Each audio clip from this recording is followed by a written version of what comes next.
Selamat hari Minggu, saudara-saudaraku. Kita kembali akan bersantap dari firman Tuhan. Kita berdoa. Damai sejahtera Allah yang melampaui segala akal memelihara hati dan pikiran saudara-saudara di dalam Yesus Kristus Tuhan kita. Amin. Firman Tuhan yang diperuntukkan untuk kita pada kebaktian kita hari ini, yang tertulis di dalam kitab 2 Raja-Raja pasal 23 ayat 1 sampai dengan ayat 14. Begini bunyinya. Sesudah itu raja menyuruh orang mengumpulkan semua tua-tua Yehuda dan Yerusalem.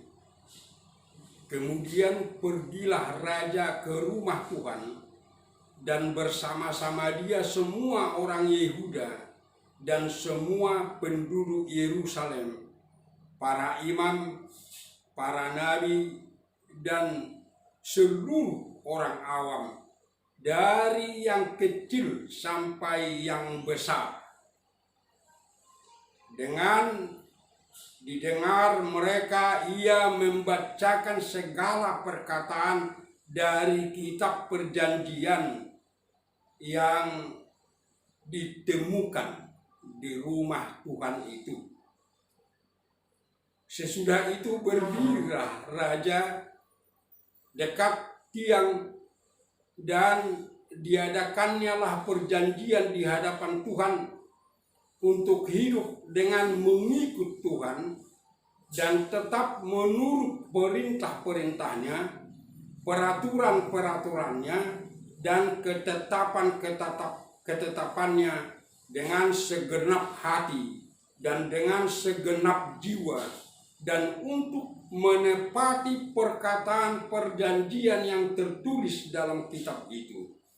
Dan seluruh rakyat turut mendukung perjanjian itu. Raja memberi perintah kepada imam besar Hilkia dan kepada para imam tingkat 2 dan kepada para penjaga pintu untuk mengeluarkan dari bait Tuhan segala perkakas yang telah dibuat untuk Baal dan Asyera dan untuk segala tentara langit. Lalu dibakarnyalah semuanya itu di luar kota Yerusalem, di padang-padang Kidron, dan diangkutnyalah abunya ke Betel. Ia memberhentikan para imam dewa asing yang telah diangkat oleh raja-raja Yehuda untuk membakar korban di bukit pengorbanan di kota-kota Yehuda dan di sekitar Yerusalem, juga orang-orang yang membakar korban untuk Baal, untuk dewa matahari, untuk dewa bulan, untuk rasi-rasi bintang, dan untuk segenap tentara langit.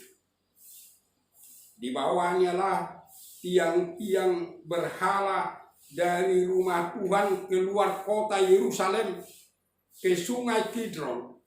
Lalu dibakarnya di situ dan ditumbuknya halus-halus menjadi abu. Kemudian dicampakkannya lah abunya ke atas kuburan rakyat jelata. Ia merobohkan petak-petak pelacuran bakti yang ada di rumah Tuhan, tempat orang-orang perempuan bertenun sarung untuk Asyera. Disuruhnya lah datang semua imam dari kota-kota Yehuda, lalu ia menajiskan bukit-bukit pengorbanan, tempat para imam itu membakar korban dari Geba sampai Berseba. Dirobohkannya pula bukit-bukit pengorbanan di pintu-pintu gerbang yang ada dekat lubang pintu gerbang Yosua, penguasa kota itu, yang ada pada sebelah kiri kalau orang memasuki pintu gerbang kota itu. Tetapi para imam bukit-bukit pengorbanan itu tidak boleh naik ke mesbah Tuhan di Yerusalem.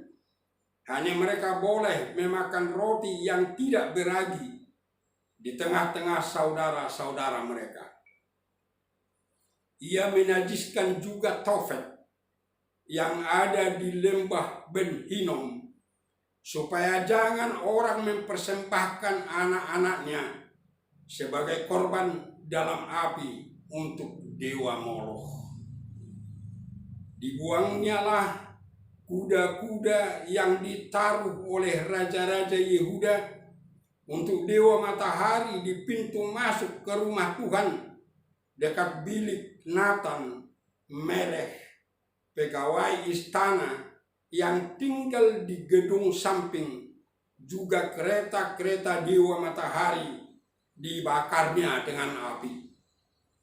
Mesbah-mesbah yang ada di atas sotoh tempat peranginan Ahaz yang dibuat oleh raja-raja Yehuda, dan mesbah-mesbah yang dibuat Manasye di kedua pelataran rumah Tuhan dirobohkan oleh raja dan diremukkan di sana, lalu dicampakkannya abunya ke sungai Kidron.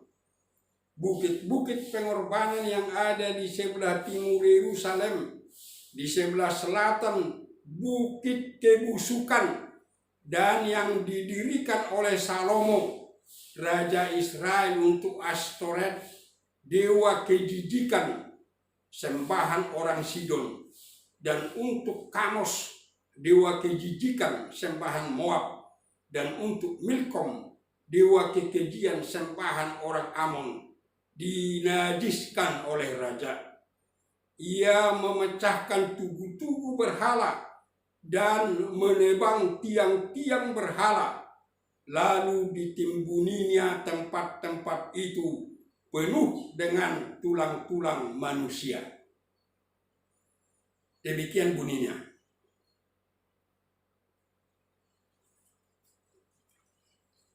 Pada saat bangsa kita memasuki era yang disebut era reformasi, semua masyarakat bergembira dan bersukacita,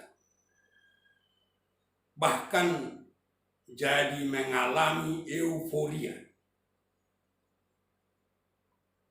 Dan karena euforia itulah akhirnya membawa banyak masyarakat kita kepada kebebasan yang kebablasan, kebebasan yang tidak terkendali, kebebasan semau gue, sehingga banyak orang yang merasa bebas melakukan tindakan-tindakan anarkis, bahkan tindakan-tindakan vandalisme. Pemerintah kita pusing dan letih untuk meredam euforia itu dan untuk mengembalikan bangsa kita kepada kebebasan yang terkendali, kebebasan yang tetap diikat oleh koridor hukum. Saudara-saudaraku, saat ini tepatnya tanggal 31 Oktober kemarin,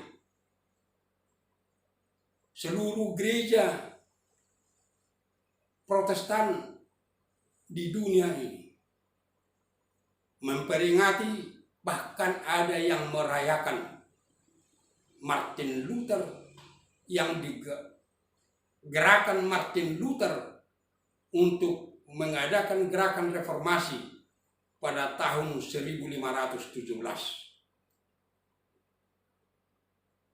Namun sekarang, saudara-saudaraku, pada saat-saat memperingati reformasi itu, kita hendaknya bertanya di dalam diri kita, bagaimana dampaknya dalam kehidupan kita kini? Apakah ada kegembiraan yang luar biasa mengingat reformasi yang dilakukan oleh Martin Luther. Atau biasa-biasa saja. Namun firman ini pada saat ini, pada saat memperingati reformasi itu, memanggil kita agar kita mau memberikan diri kita untuk dibaharui oleh Tuhan. Reformasi yang sering kita artikan dengan pembaharuan menyapa kita supaya kita mau memberi diri kita untuk dibaharui oleh Tuhan.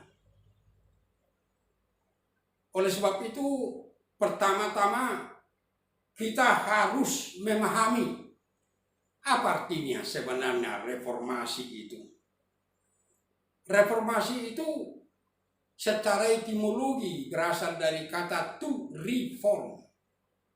Reform yang sebenarnya berarti membentuk ulang. Sehingga reformasi itu adalah gerakan untuk membentuk ulang. Pada masanya Martin Luther melihat dan memahami bahwa gereja pada waktu itu tidak lagi dalam bentuk yang benar, tidak lagi dalam bentuk sebagai tubuh Kristus, tidak lagi dalam bentuk yang berajaskan dan hidup dalam firman Tuhan. Sudah banyak yang tidak benar dia lihat, yang membuat bentuk gereja itu seperti bentuk yang tidak berketentuan lagi, yang sudah peot-peot. Oleh sebab itu, dia melakukan reformasi untuk membentuk ulang gereja pada waktu itu, supaya kembali kepada bentuk yang sebenarnya. Sehingga membentuk ulang itu sebenarnya supaya kembali kepada bentuk aslinya, back to the original form. Dan untuk membentuk ulang kembali kepada bentuk aslinya, Martin Luther mengatakan back to the Bible, kembali kepada Alkitab. Dan reformasi itu tidak bisa dilakukan hanya sekali, tetapi terus-menerus. Sehingga Martin Luther itu mengatakan, Ecclesia Reformata Semper Reformanda.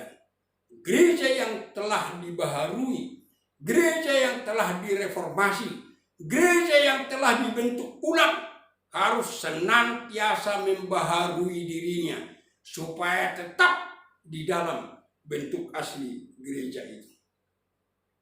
Saudara-saudaraku, Raja Yosia terkenal sebagai raja reformator. Yosia menyadari bahwa bentuk bangsa itu sebagai bangsa Allah tidak lagi benar. Bangsa itu tidak lagi hidup berdasarkan firman Tuhan. Sudah kehilangan bentuk sebagai bangsa Tuhan. Benar-benar terjadi di dalam kehidupan mereka. Oleh raja-raja sebelum Yosia terjadi dekadensi agama. Itu terbukti dari bait suci itu sendiri tidak lagi diperlakukan sebagai rumah Tuhan, tidak lagi diperlakukan sebagai rumah Yahweh. Bahkan bait suci itu penuh patung-patung berhala, sehingga nama Yahweh sudah semakin terhapus di dalamnya. tapi dikuasai oleh berhala-berhala, patung-patung dari dewa-dewa yang disembah oleh masyarakat sekitar, yang menjadi kehidupan yang dilakukan oleh bangsa itu. Bahkan kebaktian, ibadah mereka tidak lagi ibadah kepada Yahweh di dalam bait suci itu, tetapi sudah lebih banyak itu dikuasai oleh ibadah-ibadah terhadap berhala-berhala itu, terhadap patung-patung itu, terhadap dewa-dewa mereka yang mereka sembah, yang mereka ambil dari masyarakat sekitar. Dan yang luar biasa, saudara-saudaraku, di dalam gereja itu sampai bisa terjadi diadakan ruangan-ruangan khusus untuk melakukan pelacuran bakti, yang sebenarnya adalah pelacuran yang mereka sebut pelacuran kudus, pelacuran yang dipersembahkan katanya untuk dewa-dewa mereka. Di mana lagi bentuk bangsa Tuhan di dalam kehidupan yang seperti itu? Sebenarnya, saudara-saudaraku, Yosia itu menjadi raja pada usia 8 tahun. Pada usia 8 tahun. Tetapi dalam usia yang seperti itu, dicatat dalam 2 Raja-Raja 22 ayat 2 seperti ini. Ia melakukan apa yang benar di mata Tuhan dan hidup sama seperti Daud bapak leluhurnya, dan tidak menyimpang ke kanan atau ke kiri. Coba saudara-saudaraku, coba bayangkan, coba pikirkan, yang berumur 80 tahun di tengah-tengah bangsa yang sudah begitu bobrok, yang mewarisi dari raja-raja yang begitu bobrok, dalam umur 8 tahun bisa hidup dengan benar di mata Tuhan dan tidak menyimpang ke kiri atau ke kanan. Luar biasa, saudara-saudara. Dan ini menjadi sapaan bagi kita semua. Bagaimana saudara-saudara mendidik anak-anak kita itu supaya benar-benar orang yang hidup benar di mata Tuhan. Oleh sebab itu kita tidak bisa beralasan. Itulah sebab kemajuan sekarang. Anak-anak itu sudah dikuasai oleh teknologi. Sudah sulit kita arahkan. Wah, itu ucapan-ucapan yang tidak benar. Mengapa kita begitu berdoa dengan tekun kepada Tuhan supaya Tuhan memberikan anak? Dan umumnya kita, saudara-saudaraku, telah membaptiskan anak kita. Oleh sebab itu bukan hanya, saya katakan dulu, itu anak itu bukan hanya anakmu, tapi anak Tuhan. Tidak bisa ada alasan yang lain. Karena seorang raja di tengah-tengah masyarakat yang sudah begitu bobrok bisa hidup benar di mata Tuhan. Dan ini juga menjadi sapaan kepada gereja, khususnya kepada guru-guru sekolah minggu. Apa yang kita lakukan? Bagaimana kita mengasuh anak-anak sekolah minggu itu? Bagaimana kita mengajar dan mendidik mereka? Apakah dengan yang kita lakukan sudah bisa membawa mereka hidup benar di mata Tuhan?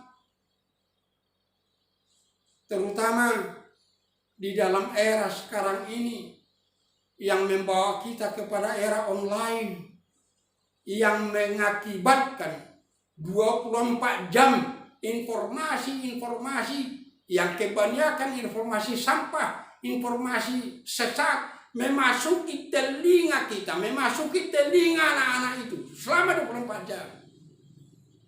Bagaimana gereja mengantisipasi ini? Bagaimana guru-guru sekolah minggu mengantisipasi ini? Supaya anak-anak kita itu tidak dibentuk oleh informasi-informasi sampah itu. Tapi benar-benar dibentuk oleh firman Tuhan di dalam kuasa Roh Kudus melalui kita, melalui gereja. Supaya mereka benar-benar umur 8 tahun benar-benar hidup benar di mata Tuhan dan tidak mau menyimpang ke kiri dan ke kanan. Tidak mau menyimpang keluar sekolah jadi tawuran. Tidak mau menyimpang keluar sekolah jadi apa-apa dia lakukan. Dan dikatakan dalam tahun ke-18 tahun pemerintahannya. Walaupun di dalam bahasa Batak dikatakan dung marungu 10 tahun ibadah.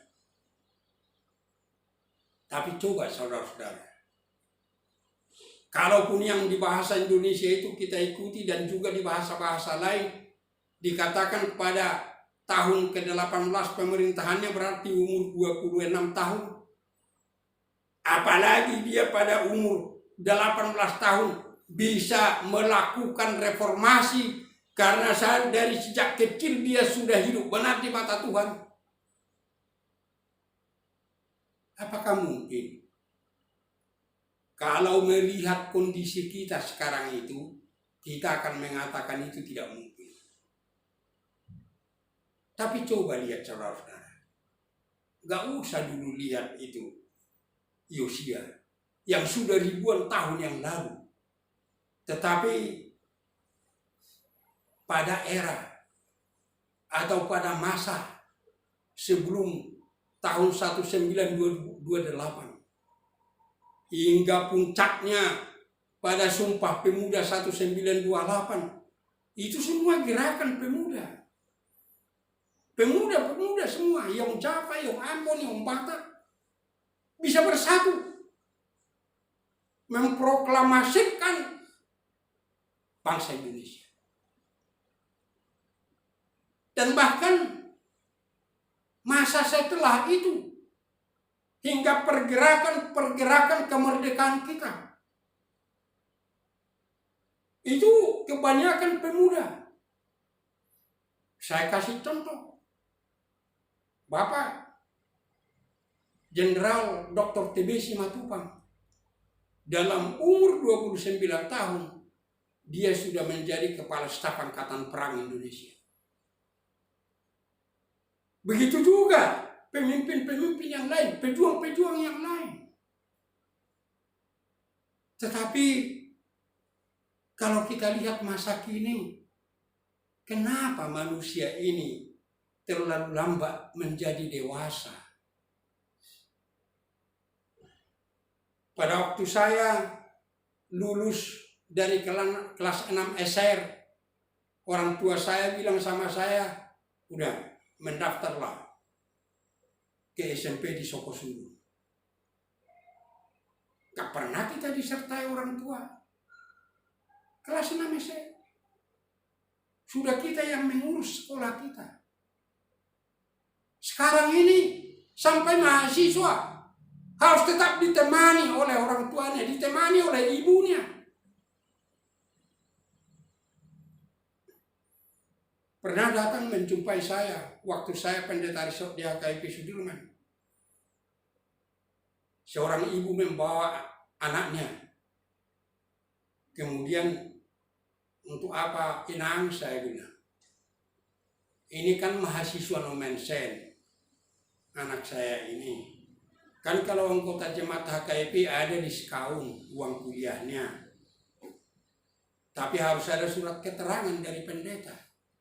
Oh, Inang mau meminta surat keterangan untuk anak ibu ini. Ya, saya nggak mau kasih.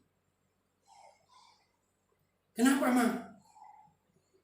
Saya nggak mau kasih. Bukan berarti tanda tangan saya nggak berguna. Saya waktu itu ketua pembina Yayasan Nomensen. Tapi saya bilang, kenapa harus ikut? Inang mengantar dia. Pulang aja dulu. Kalau besok dia datang sendirian, langsung saya kasih.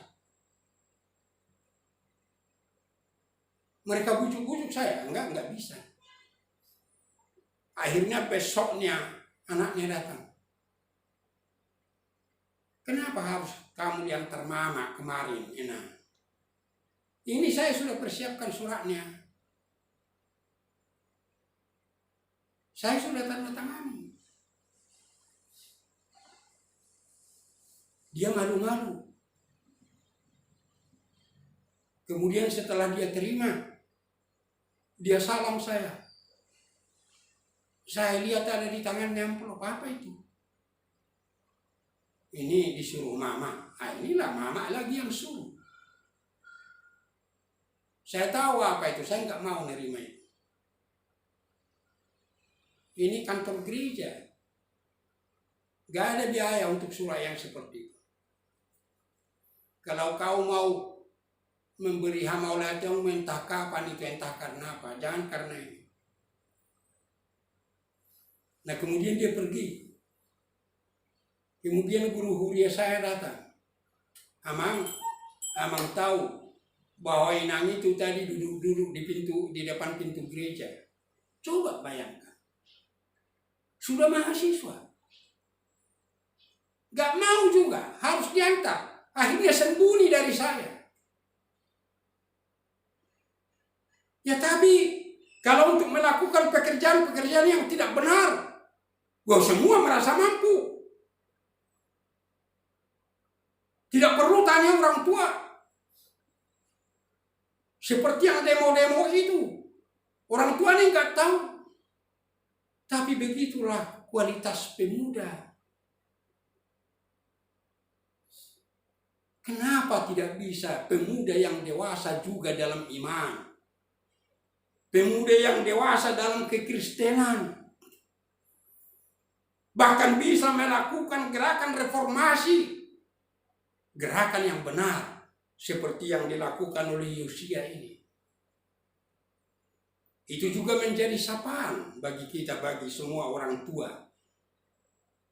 Karena itu pasti buah pendidikan dari sejak kecil.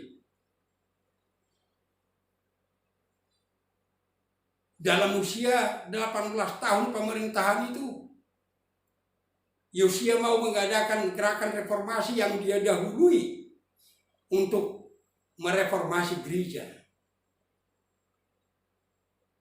Dan dia beritahukan kepada imam besar Hilkia apa yang dilakukan, harus direnovasi bagian dalam gereja itu dan semua. Nah kemudian Hilkia melakukan apa yang dikatakan Raja Yosia. Dan kemudian imam besar Hilkia menemukan di sana kitab perjanjian yang di dalam pasal 22 dikatakan kitab Taurat, yaitu kelima kitab Musa, Kejadian sampai Ulangan. Karena imam besar Hilkia menemukan, dia memberikan kepada Raja Yosia. Dan yang sangat tidak bisa kita terima, baru saat itu imam besar Hilkia mengetahui ada di sana kitab Taurat. Ada di bait suci kitab Taurat. Apa yang dia baca selama ini? Apa yang dia baca pada waktu dia memimpin ibadah di sana? Dan akhirnya itu jadi tersembunyi dari pengetahuannya. Karena di bait suci itu sudah lebih banyak ibadah-ibadah yang tidak benar. Tapi coba bayangkan saudara-saudaraku. Seorang imam besar baru tahu ada di situ kitab suci. Yang pada waktu itu kitab suci mereka yang utama. Mungkin kita akan mengatakan, oh kalau saya sebagai pendeta, saya sebagai anggota jemaat, banyak Alkitab di rumah saya. Bahkan ada yang mengatakan banyak Alkitab di mobil saya, ada Alkitab. Bahkan ada yang mengatakan, oh saya tetap pegang Alkitab melalui HP saya dan laptop saya. Dia lupa bahwa itu adalah perendahan nilai Alkitab. Ada alasan teknologi praktis. Justru karena praktis itulah kita melupakan perlunya kitab suci itu. Tapi yang terutama saudara-saudaraku, kita tidak bisa hanya mengatakan banyak di rumah saya, banyak di mobil saya, bahkan ada saya bawa-bawa. Tetapi yang terutama, apakah ada tetap Alkitab itu? Apakah ada tetap firman Tuhan itu di dalam hatimu, di dalam pikiranmu?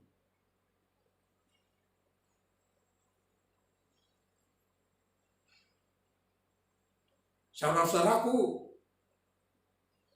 kitab Taurat itulah yang digunakan oleh Yosia.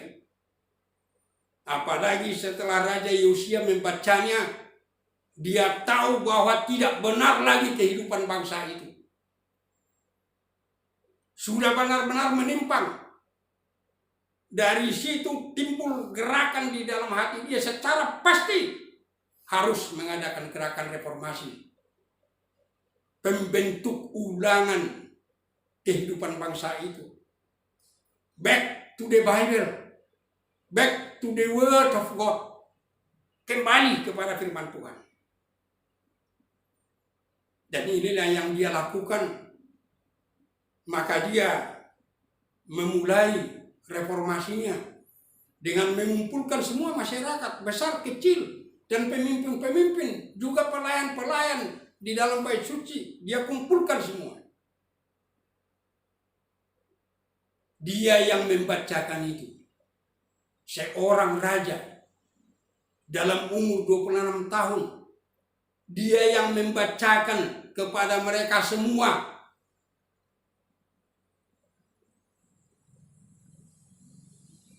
Jangan-jangan kita sekarang ini seperti pembacaan firman tadi, karena agak panjang dia walaupun hanya 14 ayat, tetapi setiap ayat agak panjang. Mungkin ada orang yang dikatakan, kenapa harus semua itu dibaca, terlalu panjang. Gak ada kerinduan mendengar firman itu. Tetapi Yosia tidak, sebagai seorang raja, dia sendiri yang membacakan. Coba bayangkan saudara-saudaraku, kalau kelima kitab Musa itu, atau hanya kitab ulangan aja dibaca, udah berapa lama? Tapi dia sabar. Dengan demikian, dia memulai reformasinya dengan membawa bangsa itu mengaku dosa. Dengan membawa bangsa itu kepada perjanjian kepada Tuhan, bahwa mereka akan taat kepada Tuhan, akan tetap hidup sesuai dengan firman-Nya, akan tetap hidup sesuai dengan hukumnya. Mereka mau direformasi, dibawa kembali kepada bentuk yang aslinya, yaitu setia kepada Tuhan, hidup di dalam Tuhan, hidup di dalam firman dan hukum Tuhan, dan tidak mau menyimpang ke kiri atau ke kanan. Yang kedua, saudara-saudaraku, kita harus menyadari, berilah dirimu dibaharui oleh Tuhan, bahwa reformasi itu atau pembaharuan itu menyangkut seluruh kehidupan orang percaya, menyangkut kehidupan gereja dan kehidupan seluruh orang percaya. Pertama, harus ada reformasi kepada bait suci. Itu yang dilakukan oleh Yosia. Dia merenovasi bait suci itu. Dia bukan hanya merenovasi dalam bentuk fisik, tetapi dia membuang semua berhala, semua patung yang ada di sana. Tidak ada yang berbau kekafiran. Semua berhala, patung, semua dia buang. yang sudah begitu banyak selama ini. Yang kedua, dia membaharui semua ibadah. Harus hanya ibadah kepada Yahweh. Tidak bisa ada ibadah kepada dewa manapun di bait suci itu. Tidak bisa. Dan yang ketiga, dia memberhentikan.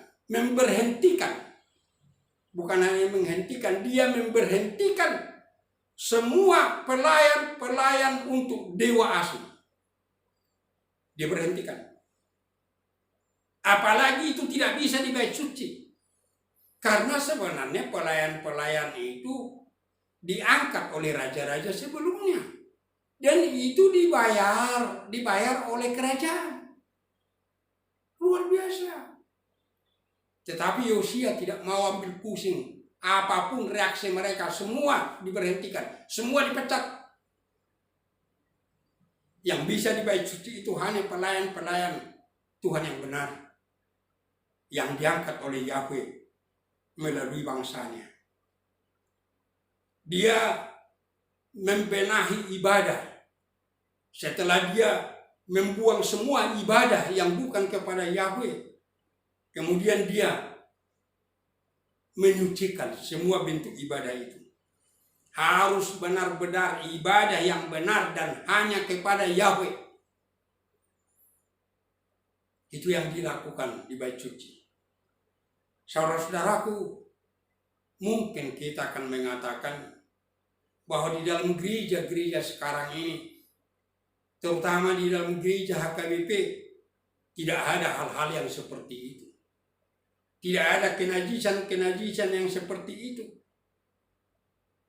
Tetapi, saudara-saudaraku, kalau kita memahami arti reformasi itu, pembentukan ulang gereja itu, kita harus tetap ingat, apakah memang di dalam gereja kita itu tidak ada hal-hal di luar iman kepada Tuhan? Apakah di dalam gereja kita sekarang ini benar-benar hanya ibadah kepada Tuhan? Atau karena kemajuan teknologi sekarang sudah banyak kebaktian kita justru hanya menjadi hiburan untuk menyenangkan hati kita. Bahkan pengkhotbah juga sudah banyak yang tercemar, yang hanya berkhotbah untuk mengenakan telinga orang. Dan kita sudah tidak merasa enak lagi kalau kebaktian itu tidak didukung oleh full band. Ini kan sudah zaman modern, sudah perkembangan teknologi, harus full band. Kalau tidak bisa, kita pergi ke tempat-tempat yang lain. Asal bisa menari-nari di sana, asal bisa sebebas-bebasnya kita. Tapi kita tanya, harus tetap kita tanya, ibadah orang percaya harus ibadah untuk Tuhan, untuk mempersembahkan diri kita, untuk mempersembahkan ibadah itu kepada Tuhan. Kembalilah kepada bentuk aslinya. Kemudian reformasi itu juga harus meliputi reformasi lembaga gereja. Pada masa sekarang ini, saudara-saudara, bahkan sudah dimulai dari abad ke-19, bahwa manusia sekarang menekankan bahwa gereja itu adalah organisasi dunia yang harus dikelola, itu istilah mereka, yang harus dikelola dengan teori manajemen modern.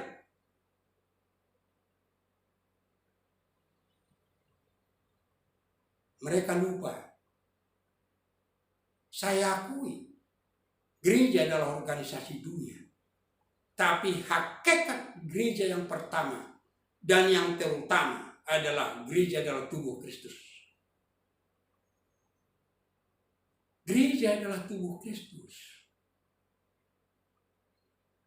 Jangan katakan dikelola dengan teori-teori manajemen modern, tapi harus dilayani sebagai tubuh Kristus. Demikian juga mengenai pekabaran Injil. Dari abad ke-19 itu sangat terkenal.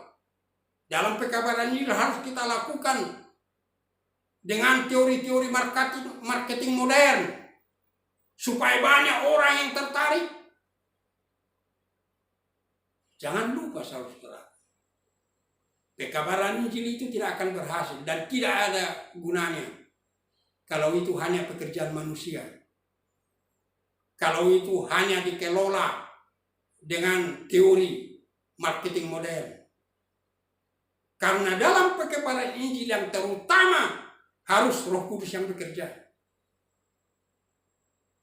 Karena tidak ada kuasa kita. Paulus yang menanam, Apolos yang menyiram, tapi Tuhan yang menumbuhkan. Dan sebenarnya saudara-saudaraku, untuk apa? Supaya banyak yang tertarik. Karena pekabaran Injil satu tujuannya, supaya ada orang yang terpanggil menjadi murid Yesus, supaya dia juga memperoleh keselamatan itu. Demikian juga dengan aturan-peraturan. Harus kita buat aturan-peraturan yang benar-benar bisa mengadopsi pikiran-pikiran modern, yang bisa menggerakkan semua potensi yang ada di dalam gereja itu. Padahal mereka lupa aturan-peraturan itu harus menjadi alat di tangan Roh Kudus untuk bekerja. Alat di tangan Roh Kudus untuk melayani. Bagaimanapun itu baiknya aturan-peraturan itu, kalau itu hanya menjadi alat di tangan manusia, itu sebabnya sangat sulit merumuskan aturan-peraturan. Harus penuh doa. Saya dulu ketua komisi aturan-peraturan 2002. Itu yang paling sulit. Ada ahli hukum yang mengatakan harus begini, harus begini. Dari segi ilmu hukum, dia lupa aturan-peraturan bukan dalam ruang lingkup ilmu hukum. Aturan-peraturan adalah dalam ruang lingkup dogmatika. Oleh sebab itu tidak ada mungkin orang yang bisa membuat aturan-peraturan karena dia ahli hukum, karena dia ahli ini, tidak. Tapi orang yang benar-benar hidup bergereja, yang benar-benar hidup menyerahkan diri kepada Tuhan. Dan nyatanya saudara-saudaraku, kebanyakan orang yang menggunakan aturan-peraturan itu sesuai dengan kehendaknya.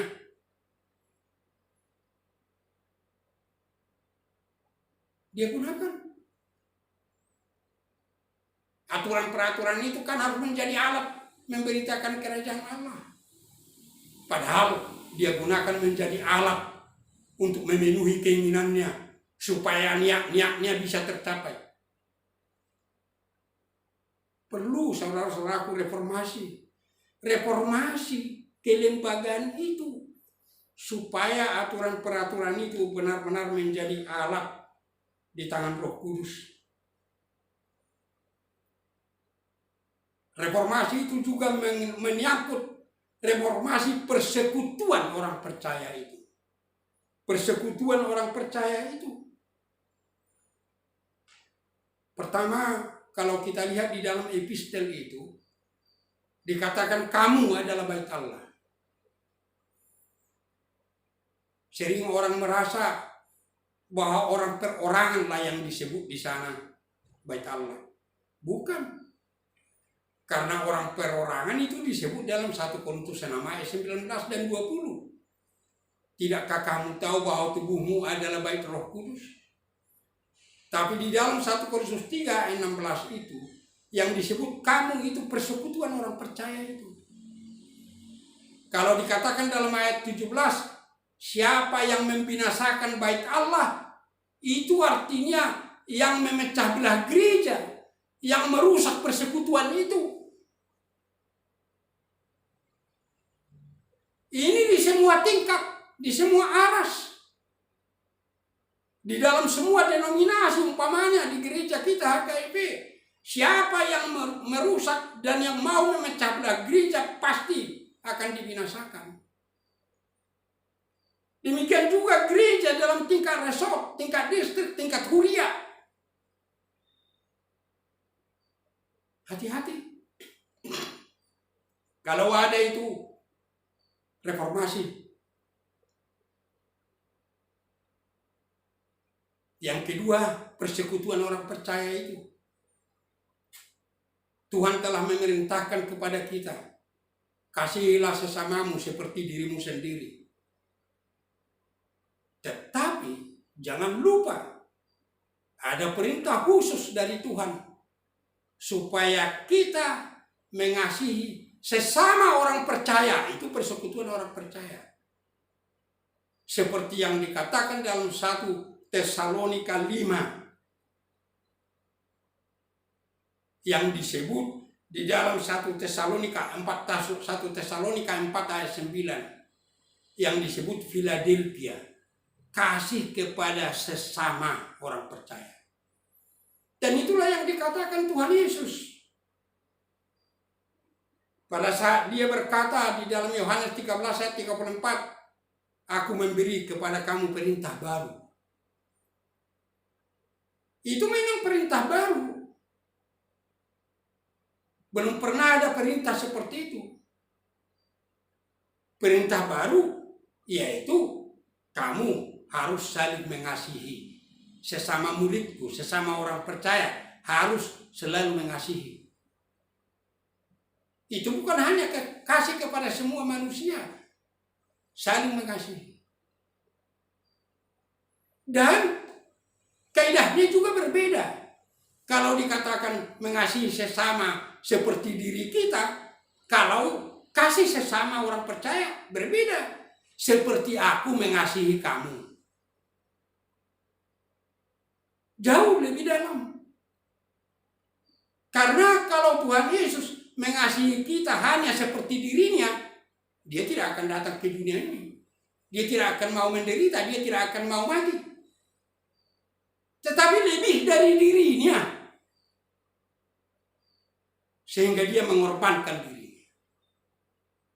Harus begitu persekutuan sesama orang percaya. Dan itulah yang harus kita lihat, terutama di dalam gereja kita HKBP ini.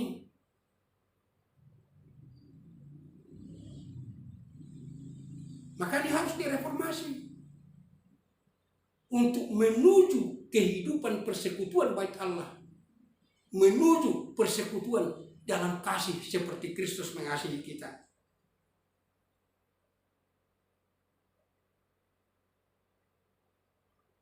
Dan reformasi itu, saudara-saudaraku, juga menyangkut reformasi setiap diri orang percaya.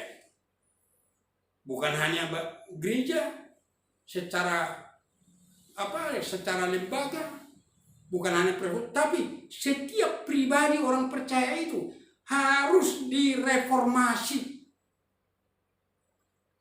Sebagaimana yang dikatakan di dalam ayat 3, di dalam firman ini dikatakan, sesudah itu berdirilah raja dekat tiang dan diadakanlah perjanjian di hadapan Tuhan untuk hidup dengan mengikut Tuhan dan tetap menuruti perintah-perintahnya, peraturan-peraturannya, dan ketetapan-ketetapannya dengan segenap hati dan dengan segenap jiwa.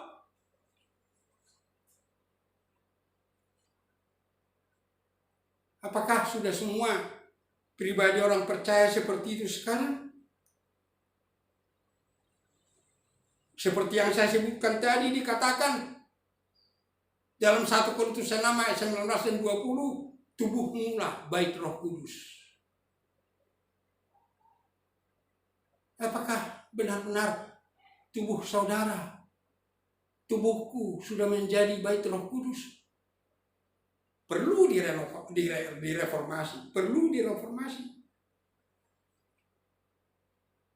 Setiap orang percaya itu adalah anggota tubuh Kristus, yang Kristus adalah kepala. Yang pertama artinya kalau dia tubuh Kristus, harus seluruh kehidupannya diatur oleh kepala itu. Kalau tidak seperti itu berarti dia sakit.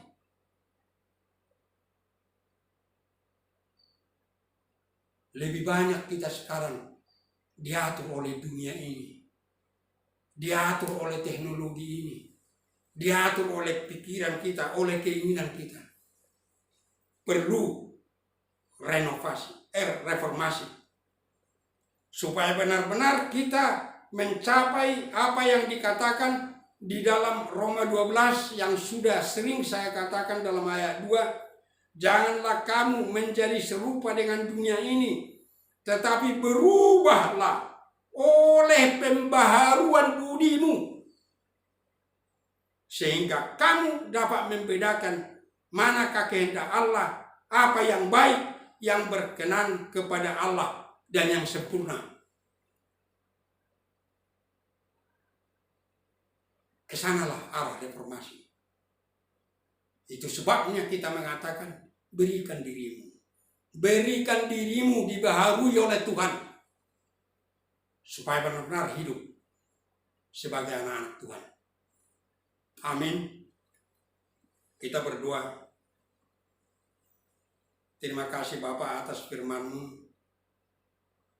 Kuatkanlah kami untuk berserah diri kepadamu, agar Roh Kudus bekerja di dalam diri kami, sehingga mereformasi gerejamu, mereformasi persekutuan kami anak-anak-Mu, dan mereformasi diri kami setiap orang percaya, supaya benar-benar gerejamu adalah tubuh Kristus, supaya benar-benar persekutuan kami adalah persekutuan kasih, persekutuan anggota-anggota tubuh Kristus, supaya kami benar-benar dibaharui sehingga mengetahui kehendak-Mu ya Tuhan, dan hidup dalam kehendak-Mu yang membawa kami senantiasa setia kepada-Mu.